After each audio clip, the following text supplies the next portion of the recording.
Hello, dear friends. I hope you're doing really well. Today we're going to read the last chapter of the Gospel of John. I apologize, I couldn't read last Friday because I was really tired and I couldn't do it. But now let's read. We're going to read the Gospel of John, chapter 21. This is the last chapter of the Gospel of John, and then hopefully tomorrow we can start the book. We're going to go back to the Old Testament and we're going to start the book of Deuteronomy. But now let's finish this. Let me go get to chapter 21. And this is the last chapter.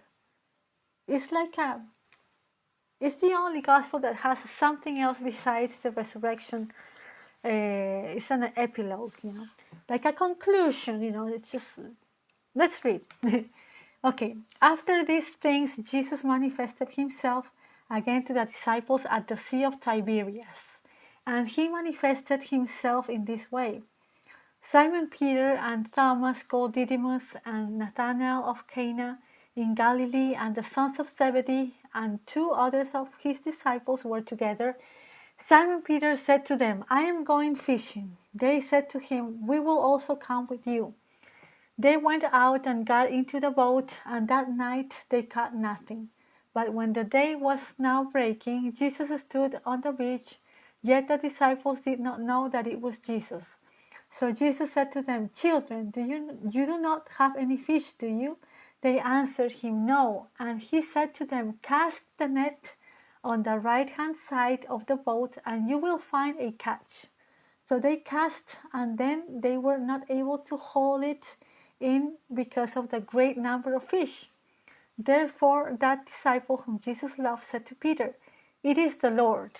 So when Simon Peter heard that it was the Lord, he put his outer garment on, for he was stripped for work, and threw himself into the sea. But the other disciples came in the little boat, for they were not far from the land, but about 100 yards away, dragging the net full of fish. So when they got out on the land, they saw a charcoal fire already laid, and fish placed on it, and bread. Jesus said to them, Bring some of the fish which you have now caught. Simon Peter went up and drew the net to land full of large fish, 153, and although there were so many, the net was not torn. Jesus said to them, Come and have breakfast. None of the disciples ventured to question him, Who are you? Knowing that it was the Lord. Jesus came and took the bread and gave it to them, and the fish likewise.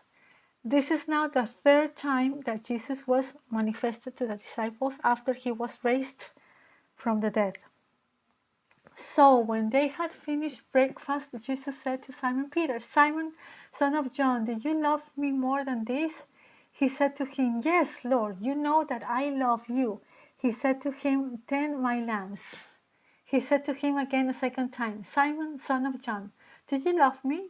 He said to him, Yes, Lord, you know that I love you. He said to him, Shepherd my sheep. He said to him the third time, Simon, son of John, do you love me? Peter was grieved because he said to him the third time, Do you love me?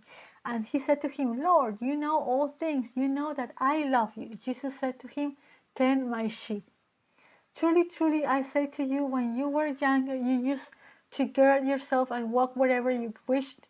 But when you grow old, you will stretch out your hands, and someone else will gird you and bring you where you do not wish to go. Now this he said, signifying by what kind of death he would glorify God.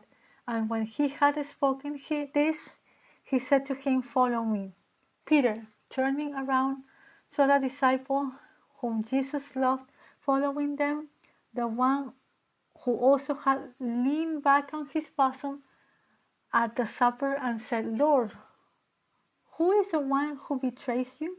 So Peter, seeing him, said to Jesus, Lord, and what about this man? Jesus said to him, If I want him to remain until I come, what is that to do to you? You follow me. Therefore this saying went out among the brethren, that disciple would not die. Yet Jesus did not say to him that he would not die, but only, If I want him to remain until I come, what is that to you? This is the disciple who is testifying, the disciple John. This is the disciple who is testifying to these things and wrote these things, and we know that his testimony is true. And there are also many other things which Jesus did, which if they were written in detail, I suppose that even the world itself would not contain the books that would be written. So this is the end of the Gospel of John. There are two interesting things. Well, there are actually many interesting things, but I want to mention two interesting things. One is that number 150. When they got 153 fish. If you look up, you're gonna find many studies about that number. I'm pretty sure that number means something, but I don't know what it means. Some people say this, some people say that. I don't know, but it's an interesting number. Lots of studies about it, but I'm not sure what it means. And the other thing is, you know how Jesus was talking to Peter. He called Peter, and then the disciple John was following them. And then Peter said to Jesus, "What about him?" Right? And Jesus said something like, "If I want him to stay till I come," or something. So, because of that, John says himself that people thought that he was going to stay alive, but John died. The Apostle John died. So it makes us think, right? Maybe, I don't know. Maybe John is going to come back or something, the Apostle John, right? We don't know that. But what is really interesting is that if you read chapter 10 of the book of Revelation, there's something there that makes me think that maybe the Apostle John is going to come back or something, right? Because towards the end of that chapter, which is a short chapter, by the way, it's easy to read. Well, I don't mean that we know all that it means at the beginning, you know, but when Jesus talks to John, it's like he says, "I want you to prophesy again," or something. So I'm thinking maybe the Apostle John is going to come back during the tribulation or something, you know, because we know that maybe, according to the interpretation that I support, we know that Elijah and Moses are going to come back and prophesy. They're the two witnesses, according to the interpretation that I support.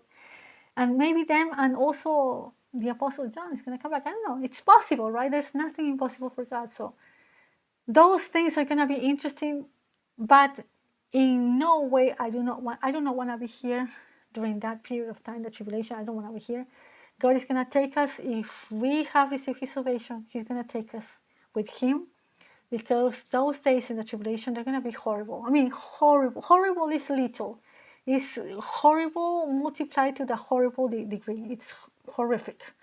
So we don't want to be here when, you know, after Jesus takes his church from this earth. We don't want to be here.